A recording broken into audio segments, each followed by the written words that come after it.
தெரியுமாப்பா, நேத்து வயல்ல வேலை செஞ்சுட்டு இருந்த 4 பேர் பெண்கள் மின்னல் தாக்கி இறந்து போயிட்டாங்களாம். அப்படியா? பாவம்ல. உனக்கு எப்படி தெரியும்? டிவில பார்த்தேன். நான் கூட நியூஸ் பேப்பர்ல பார்த்தேன். பார்க்கும் போதே ரொம்ப கஷ்டமா இருந்துச்சு. அந்த காலத்துல இருந்து மனுஷங்களுக்கு மின்னல்னாலே பயம்தான். ஒரு நொடியில 50ல இருந்து 100 மின்னல்கள் பூமியை தாக்குதான். அப்படியா? நிறைய மின்னல் தாக்குதுல, அதனால பாதிப்பும் நிறைய இருக்கும் தானே? ஆண்டுதோறும் 20,000 பேர் மின்னல் தாக்கி இறந்து போயிருக்காங்க, தெரியுமா? ஓ அப்படியா? அப்ப இந்தியாவுல 2000 பேர் மின்னல் தாக்கி இறந்து போயிருக்காங்க. அதுலயும் திறந்த வெளியில வேலை செய்யறவங்களுக்கு தான் பாதிப்பு அதிகம்னா பாத்துக்கோ. ஏன், பொருட்கள் சேதம் வேற, மின்சாதன பொருட்கள் தான் அதிகமா பாதிப்புக்கு உள்ளாகுது. ஆமா, போன வருஷம் மின்னல் தாக்கி எங்க ஊர்ல கூட நிறைய வீட்ல டிவி, ஃப்ரிட்ஜ், வாஷிங் மிஷின் நிறைய ரிப்பேர் ஆயிடுச்சு. சரி, மின்னல்ல இருந்து நம்மள காப்பாத்திக்கிறது எப்படி, உனக்கு தெரியுமா? நல்ல கேள்வி. மின்னலை எதிர்த்து நம்மளால சண்டை போட்டு ஜெயிக்க முடியாது. ஆனா அதுகிட்ட இருந்து நம்மள பாதுகாத்துக்க முடியும். நமது இந்திய அரசு இதுக்காக ஒரு மொபைல் ஆப்பை உருவாக்கி இருக்காங்க. என் அப்பா சொன்னாரு. என்ன ஆப் அது? தாமினின்னு பேரு. ஆனா அதை எப்படி பயன்படுத்துறது?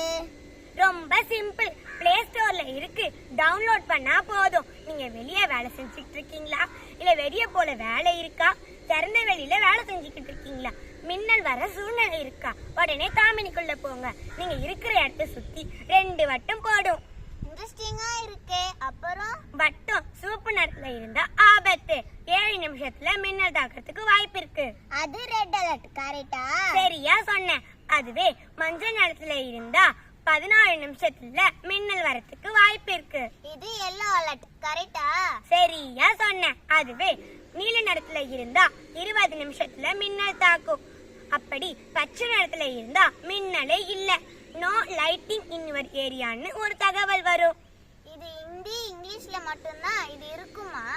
இல்ல, இந்திய மொழிகள்ல தமிழ், ஹிந்தி, தெலுங்கு, மலையாளம்னு இப்படி நிறைய மொழிகள்ல இருக்கு. மின்னல்ல இருந்து நம்மளை பாதுகாத்துக்கிறதுக்கு எதை செய்யணும், எதை செய்யக்கூடாதுன்னு பட்டியலை போட்டு வச்சிருக்காங்க. எதையோ மொபைல் இன்ஸ்டால் பண்றோம், தாமனிய மொபைல் இன்ஸ்டால் பண்ண மாட்டோமா என்ன? நான் இன்னைக்கு வீட்டுக்கு போன உடனே எங்க அப்பா, பெரியப்பா, சித்தப்பா, மாமான்னு இவங்க எல்லார்கிட்டயும் இந்த தகவலை சொல்லுவேன். மின்னலில் இருந்து நம்மையும் நம் சமூகத்தையும் பாதுகாத்து கொள்வோம். நான் தேவிஸ்ரீ சக்கரா. நான் கீர்த்திகா. நான் சஞ்சனா. குருதேவா மழலைய தொடக்கப்பள்ளி சார்பாக எங்கள் நன்றியை தெரிவித்துக் கொள்கிறோம். எங்களுக்கு இனி பயம் இல்ல, அதான் தாமினி இருக்கே.